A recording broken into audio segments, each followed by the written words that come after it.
ఈ వారం 71వ జాతీయ చలనచిత్ర అవార్డులు ప్రకటించబడ్డాయి. 2023లో విడుదలై సెన్సార్ సర్టిఫికేట్ పొందిన ఉత్తమ భారతీయ సినిమాలు వివిధ భాగాల్లో అవార్డులుగా గెలుచుకున్నాయి. కానీ అందరూ ఆశించిన మలయాళ చిత్రం ఆటు జీవితం ది గోట్ లైఫ్ మాత్రం విజేతల జాబితాలో లేకపోవడం అందరినీ ఆశ్చర్యానికి గురిచేసింది. పృథ్వీరాజ్ సుకుమారన్ హీరోగా నటించిన ఈ సినిమా నిజ జీవిత కథ ఆధారంగా తెరకెక్కింది. సౌదీ అరేబియాలో ఒక కేరళ వలస కార్మికుడైన నజీబ్ ఎలా పడిపోయాడో, ఎలాగ కష్టపడి బయటపడ్డాడో ఈ సినిమా చూపిస్తుంది. దర్శకుడు బ్లెస్సీ ఈ చిత్రాన్ని దాదాపు 10 సంవత్సరాలు ప్రేమతో తయారు చేశారు. కరోనా టైంలో పదే షూటింగ్ ఆగిపోయిన ఎడారి ప్రాంతాల్లో నిస్సహాయంగా చిత్రీకరణ సాగింది. ఈ సినిమా మలయాళ వెర్షన్ కు 2023 డిసెంబర్ 31న సెన్సార్ సర్టిఫికేట్ రావడంతో ఈ ఏడాది జాతీయ అవార్డుల అర్హతలోకి వచ్చింది. ఫిల్మ్ లో ఏఆర్ రెహమాన్ సంగీతం, బలమైన విజువల్ ఎఫెక్ట్స్, ధ్వని రూపకల్పన, పృథ్వీరాజు యొక్క భారీ బాడీ ట్రాన్స్ఫర్మేషన్ వంటి అంశాలన్నీ ప్రేక్షకుల అంచనాలు పెంచాయి. ఇన్ని శ్రమ, సమయం, నిబద్ధతతో తీసిన చిత్రానికి ఏ విభాగంలోనూ అవార్డు రాకపోవడం తారసపడటం ఆశ్చర్యాన్ని కలిగిస్తుంది. ఇది ఉత్తమ నటుడు, ఉత్తమ చిత్రం,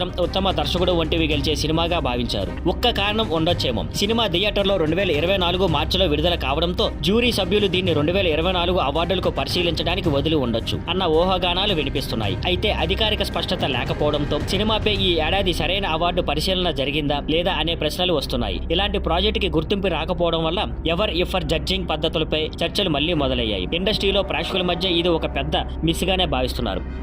thank you for watching. Please like, share and subscribe.